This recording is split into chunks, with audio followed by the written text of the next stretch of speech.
Hi guys, വളരെ എളുപ്പത്തിൽ തയ്യാറാക്കാൻ പറ്റിയ ഒരു നെല്ലിക്ക ചമ്മന്തിയുടെ റെസിപ്പിയുമായിട്ടാണ് ഞാനിന്ന് വന്നേക്കുന്നത്.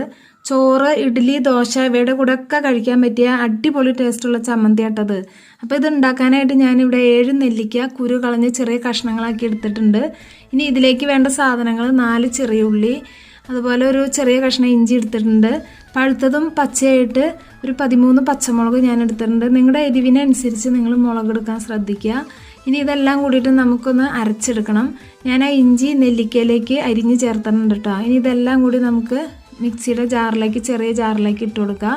ആവശ്യത്തിനുള്ള ഉപ്പും കൂടി ചേർത്തതിന് ശേഷം നല്ല തരിതരിപ്പായിട്ട്, വെള്ളമൊന്നും ചേർക്കരുത് കേട്ടോ, വെള്ളം ഒട്ടും ചേർക്കണ്ട, തരിതരിപ്പായിട്ട് ഇതുപോലെ അരച്ചെടുക്കുക. അപ്പോൾ നമ്മുടെ ചമ്മന്തി ഇവിടെ റെഡി ആയിട്ടാ.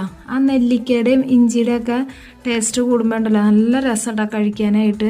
നല്ല മണം ഉണ്ടായി, ഇഞ്ചിയുടെ മണമൊക്കെ. ഇതിപ്പോൾ താളിച്ചില്ലേലും കഴിക്കാൻ അടിപൊളി ടേസ്റ്റാട്ടോ. അപ്പോൾ ഇത് ചുമന്നിരിക്കുന്നത് എന്താണെന്ന് വെച്ചാൽ പഴുത്ത മുളക് നമ്മൾ ചേർത്തില്ലേ, അതുകൊണ്ടാട്ടോ. ഇപ്പം മുളക് ഇപ്പോൾ പഴുത്താലും പച്ചയായാലും കുഴപ്പമൊന്നുമില്ല, എരിവുണ്ടായാൽ മതി. അപ്പോൾ ഞാനിതൊരു ചെറിയ പാത്രത്തിലേക്ക് മാറ്റി കൊടുത്തു. നമുക്ക് കുറച്ചും കൂടി ടേസ്റ്റ് കൂട്ടാൻ വേണ്ടിയിട്ടൊന്ന് താളിച്ചെടുക്കണം. ഞാൻ പാനിലേക്ക് കുറച്ച് വെളിച്ചെണ്ണ ഒഴിച്ചു കൊടുത്തിട്ടുണ്ട്. അതിലേക്ക് ഒരു 1/2 ടീസ്പൂൺ കടുക് ഇട്ട് പൊട്ടിച്ച ശേഷം ഒരു 3 വറ്റൽമുളക് അതിലേക്ക് നുറുക്കിയത് ഇട്ട് കൊടുക്കാം. ഇനി 2 കറിവേപ്പിലയും കൂടി, നല്ല ഫ്രഷ് കറിവേപ്പിലയും കൂടി ഇട്ട് കൊടുത്തിട്ട് നമുക്കൊന്ന് താളിച്ചെടുക്കാം കേട്ടോ. ശരിക്കും ഈ ചമ്മന്തി ഞാൻ ഫസ്റ്റ് ഉണ്ടാക്കുമ്പോൾ നല്ലെണ്ണയിലാട്ടോ താളിച്ചത്. അങ്ങനെയാണ് പറയുക, നല്ലെണ്ണയിൽ താളിച്ചെടുക്കണം എന്നാണ് പറയുക. പക്ഷെ എനിക്ക് ആ നല്ലെണ്ണയുടെ ടേസ്റ്റ് ഇഷ്ടമായില്ല. ഞാൻ പൊതുവേ നല്ലെണ്ണ ഉപയോഗിക്കാറില്ല. ഈ എന്താ പറയുക, അച്ചാറിനാണെങ്കിൽ കൂടി ഞാൻ നല്ലെണ്ണ ഉപയോഗിക്കാറില്ല കേട്ടോ. ഞാൻ ദോശ ഉണ്ടാക്കുമ്പോൾ മാത്രമാണ് നല്ലെണ്ണ ഉപയോഗിക്കുക. അപ്പോൾ വെളിച്ചെണ്ണയാണ് എനിക്കിഷ്ടം. നിങ്ങൾക്ക് ഏതെണ്ണയാണ് ഇഷ്ടമെന്ന് വെച്ചാൽ അത് ഇതിൽ ഉപയോഗിക്കാം കേട്ടോ താളിക്കാനായിട്ട്.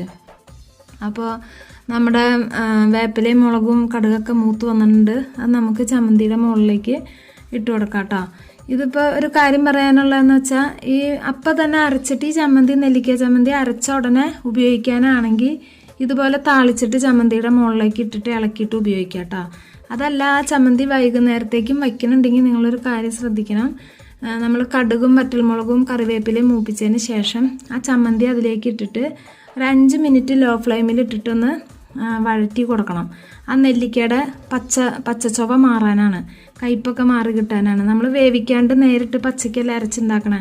അപ്പോൾ വൈകുന്നേരം ആകുമ്പോഴത്തേക്കും ആ നെല്ലിക്ക ചമ്മന്തിക്ക് കയ്പ്പുണ്ടാവും. അതുകൊണ്ടാണ് ഞാൻ പറയണത്. എനിക്ക് അങ്ങനെ ഉണ്ടായിട്ടുണ്ട്, അതുകൊണ്ടാണ് ഞാൻ പറയണത്. അപ്പോൾ നിങ്ങൾ വൈകുന്നേരം വയ്ക്കണമെങ്കിൽ നന്നായി ചമ്മന്തി വഴറ്റി എടുത്തിട്ട് ഉപയോഗിക്കണം കേട്ടോ.